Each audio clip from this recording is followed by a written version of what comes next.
Fuerzas evolutivas. Las fuerzas evolutivas son una serie de alteraciones en las poblaciones que modifican la frecuencia de los individuos en las poblaciones. Empezaremos hablando de qué es una microevolución. El tipo de evoluciones en las que se presentan cambios en las frecuencias alélicas o genotípicas dentro de una población de una generación a otra se le llama microevolución, lo cual origina diferentes procesos de microevolución, como el apareamiento no aleatorio, la cual se dan individuos de una población, los cuales eligen a su pareja en base a patrones físicos. Esto puede causar el cambio evolutivo en la población.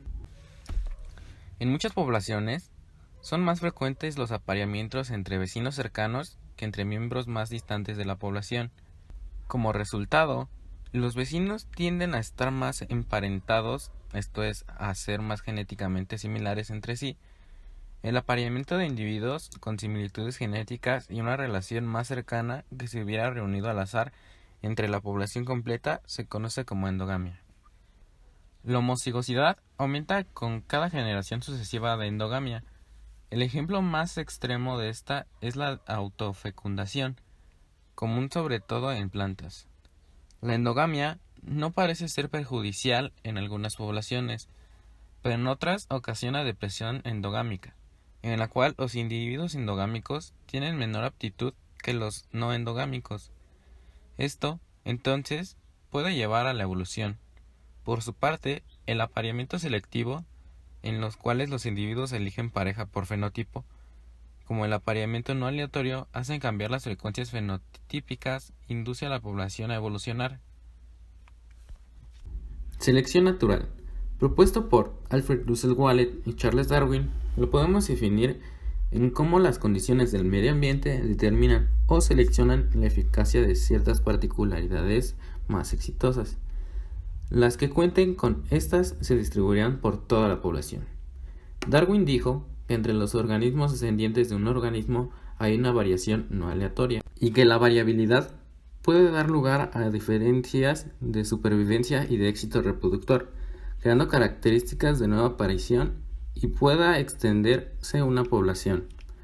Podemos definir a la selección natural como una reproducción diferencial de variantes genéticas respecto a otras. Estas se basan en tres condiciones. Variación fenotípica, la cual es que los individuos de una población es diferente a características morfológicas, fisiológicas o de conducta. Eficiencia biológica. Es la variación de fenotipos que ofrecen una mayor descendencia o supervivencia. Y la herencia de la variación, la cual es una variación genética, la cual permanece oculta y estos genes son transmitidos a la siguiente generación. Las características que hacen que un organismo tenga más éxito son los predadores de especies y las fuentes alimenticias, pero con el paso del tiempo, cuando las especies toman diferentes rumbos para adaptarse, llegará un punto donde las especies iniciales ya no se puedan volver a aparear. Pero eso, aparte de ser malo, puede hacer que una especie sea más resistente a una extinción. Dentro de los mecanismos ecológicos de la evolución, podemos encontrar una serie de factores como las interacciones interespecíficas, competencia, depredación, parasitismo, comensalismo, protocooperación y mutualismo. También los factores limitantes como el agua, el clima, temperatura y precipitación pluvial, la salinidad, la topografía, altitud y latitud, luz, el pH y otros pueden en ciertos momentos convertirse en factores de selección al adquirir valores críticos. Para todos es claro que en general los ecosistemas son estables, pero ya sea por eventos inesperados o cíclicos. El valor de estos factores pueden incrementarse o disminuir drásticamente. En el caso de los factores bióticos provocados por seres vivos, tenemos como ejemplo el caso del recipiente del surgimiento de langosta en la península de Yucatán. En efecto, estos insectos se produjeron sin freno durante varios meses y sus poblaciones alcanzaron niveles de plaga durante el invierno 2006-2007. Arrasaron cultivos, bosques y manglares. Algunas de las plantas, al quedar defoliadas, sin hojas, habrán muerto, pero otras seguramente habrán tenido la capacidad de recuperarse. Así, tenemos que los procesos evolutivos también pueden estar influenciados por el ambiente, tanto por sus factores abióticos como por sus factores bióticos. No obstante, estos son factores externos a la especie en cuestión. La presión de dichos factores sobre la población puede tener distintos resultados dependiendo de las opciones de respuesta. Cuando los factores ecológicos de selección actúan sobre la población, lo que se está seleccionando son individuos que podríamos considerar como equipos genéticos. Es decir, los individuos que poseen alelos adecuados para sobrevivir en el ambiente local específico lograrán sobrevivir, mientras que los individuos con alelos inadecuados para tal sitio específico serán eliminados. Por lo tanto, podemos decir que lo más importante para que la población desde el punto de vista es la diversidad genética. Así, tenemos como otro grupo de mecanismos de evolución a los factores genéticos promotores de variabilidad. La selección natural opera sobre todas las etapas del ciclo de vida de un organismo. Por ejemplo, en el caso del reino Plantae, opera desde las semillas hasta la planta adulta. En el caso de los animales, opera desde el nivel de huevo hasta la edad madura. Además, la selección natural puede ser causa de reproducción diferencial de unidades biológicas y puede tener impacto en diversos niveles de organización, desde el nivel molecular hasta la comunidad. Es necesario aclarar que los vectores tanto internos como externos pueden modificar su intensidad. Deben recordarse que en un vector tiene la dirección e intensidad, de manera que una excesiva presión externa de algunos factores de selección pueden inducir a la disminución de la intensidad de población, ponerla en crisis e incluso llevarla a la extinción local e incluso total. El modelo de Hardy y Weinberg establece que una situación ideal, población panmítica de número infinito de individuos y en ausencia de mutación, selección natural o migración, las frecuencias genéticas y genotípicas permanecen constantes de generación en generación. A esto se le llama equilibrio genético de Hardy-Weinberg. Cuando una población no se encuentra en equilibrio genético de Hardy-Weinberg para los diferentes alelos de un gen autosómico, el equilibrio se alcanza en una generación de cruzamiento al azar. En el caso de los genes ligados al sexo, se necesitan varias generaciones de cruzamiento al azar para alcanzar el equilibrio. El apareamiento al azar en poblaciones grandes es una situación ideal que raras veces se observará en la realidad. Factores como la movilidad limitada de los individuos o de sus gametos determinan la división de una población numerosa en subpoblaciones menores, más o menos cerradas con respecto a la reproducción. El apareamiento restringido a estas subpoblaciones pequeñas origina parejas consanguíneas, es decir, parejas de individuos con un cierto grado de parentesco familiar. Se define el coeficiente de consanguinidad para un individuo determinado como la probabilidad de que sea homocigoto idéntico para un gen determinado, es decir, que sus dos alelos de ese gen sean copias de un mismo alelo presente en un antepasado común de sus progenitores. Consanguinidad, aunque no afecta a las frecuencias genéticas, tiene como consecuencia un aumento de la proporción de individuos homocigotos y la disminución correspondiente de heterocigotos. El efecto de la depresión por consanguinidad puede ser contrarrestado al cruzar dos líneas independientes, cada una de ellas altamente consanguíneas. Los híbridos resultantes muestran un aumento en su aptitud conocido como vigor híbrido o heterocigosis. Hardy y Weinberg procedieron a la abstracción y lograron deducir ecuaciones que permiten hacer la predicción de la frecuencia de los alelos de un gen en una población, pero bajo las condiciones ideales. Las condiciones ideales que ellos consideraron son muy poco frecuentes en la naturaleza, aunque brindan un acercamiento interesante a la realidad, ya que en ausencia de otras fuerzas, las fuerzas relativas de los alelos permanecen constantes en la población. Tales condiciones para dicha población ideal son que la población sea numérica grande, casi infinita, que los alelos no muten uno en otro, o que no aparezcan mutaciones nuevas en un gen en cuestión, o que la frecuencia de mutación sea muy baja, que no exista selección diferencial entre alelos, que no haya emigración ni inmigración, que el apareamiento sea aleatorio, que ambos alelos tengan el mismo valor selectivo.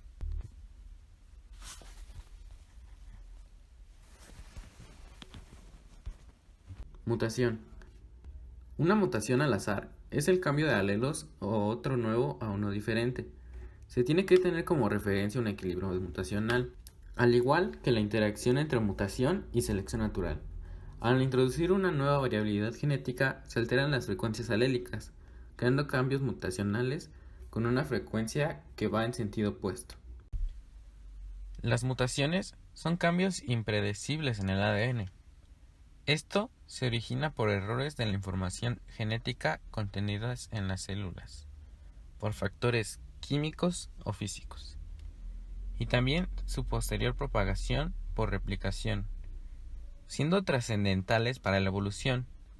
Las mutaciones son inevitables, no hay manera de impedirlas, aunque la mayoría de los genes mutan con una frecuencia muy pequeña. Es un hecho que la mutación construye la fuente primaria de variabilidad que sirve como base de cambio evolutivo. Entonces, sin mutaciones no se presentaría la variabilidad genética, que necesita la selección natural. Además, dicha diversidad es importante para que la población se adapte con mayor éxito a los cambios continuos ambientales. Existen 3 tipos de mutación. Mutación no recurrente. Un proceso de mutación no recurrente produce un mutante único. El cambio en la frecuencia genética es mínimo y su probabilidad de supervivencia es infinitesimal, salvo que esté favorecido por una selección natural. Si la población es finita, la probabilidad de que aparezca un gen mutante es muy pequeña, y por débil que sea el proceso de deriva, la probabilidad de que se pierda un gen es muy grande y aumenta con el paso de las generaciones. En resumen, este tipo de mutación no produce cambios permanentes en la población, salvo que dichos mutantes sea seleccionado artificialmente. Mutación recurrente. En este caso, el proceso de mutación ocurre sistemáticamente en cada generación con una frecuencia característica. En poblaciones grandes, la frecuencia del gen es muta, nunca es tan baja como para que se pierda. El efecto de la mutación sobre una población se denomina presión de mutación y provoca un cambio en frecuencia genética que tiene una dirección definida. Mutación recíproca recurrente, es decir, independientemente de los valores originales de las frecuencias, la frecuencia del alelo mutante en el equilibrio debería ser aproximada a 0.9 y la del alelo silvestre próxima a 0.1, lo cual no suele ocurrir en la realidad debido a la acción de la selección natural en contra de los alelos mutantes. Flujo genético. Se refiere a todos los mecanismos que generan movimientos de genes de una población a otra. Las estimaciones del flujo génico obtenidas con este tipo de datos no pueden ser interpretadas como flujo genético entre poblaciones, ya que miden la migración en un área determinada que no es necesariamente una población y un periodo dado, por lo que pueden ser considerado flujo genético en una escala evolutiva. Se puede observar el flujo genético por los métodos teóricos, los cuales surgen de los conceptos desarrollados por Sewall-Wright, los cuales se manejan por poblaciones discretas o islas que diferencian mutación y deriva génica, o por el método de distribución continua, modelos de aislamientos por distancia donde se incrementa la distancia espacial. La dificultad teórica de decir la importancia relativa del flujo genético en cada especie no ha impedido que los biólogos evolucionistas argumenten acerca de la importancia global del flujo génico.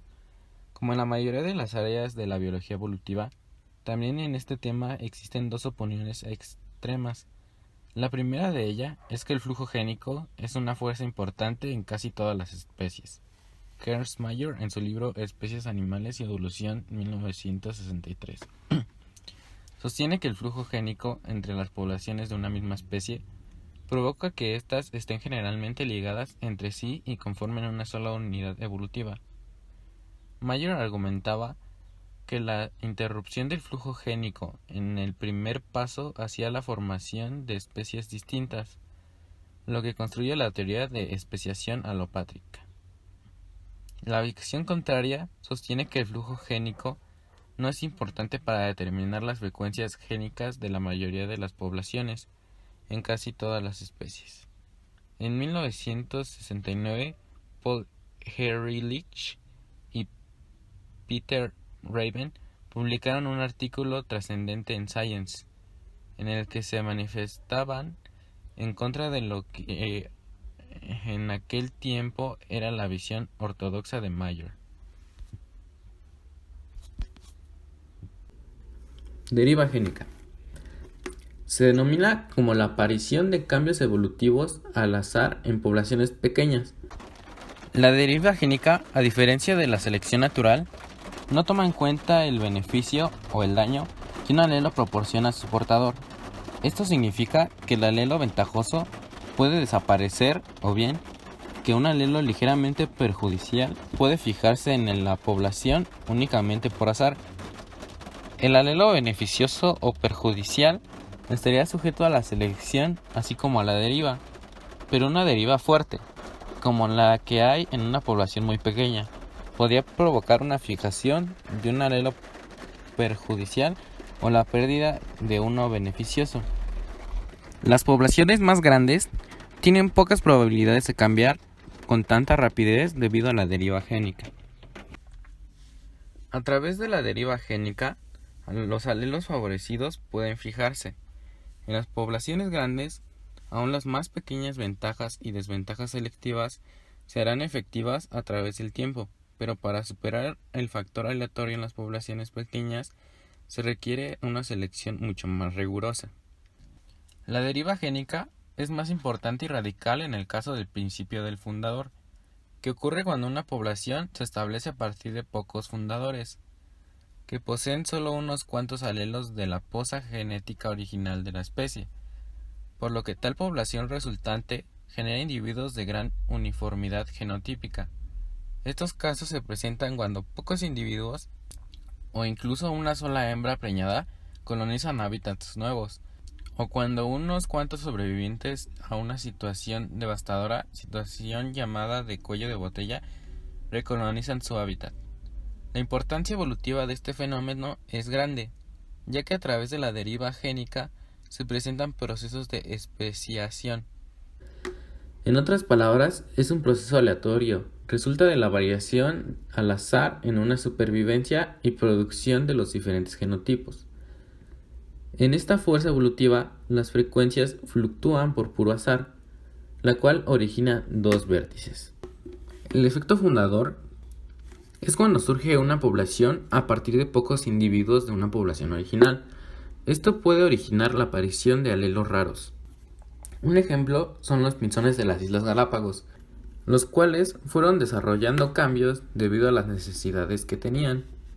El efecto cuello de botella se da por desastres naturales, como terremotos, inundaciones, incendios o predadores, los cuales suelen reducir el tamaño de una población de forma drástica.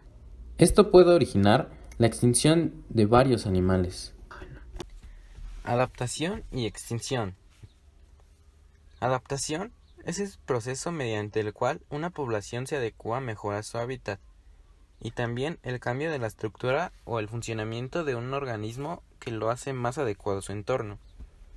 Este proceso tiene lugar durante muchas generaciones y es uno de los fenómenos básicos de la biología.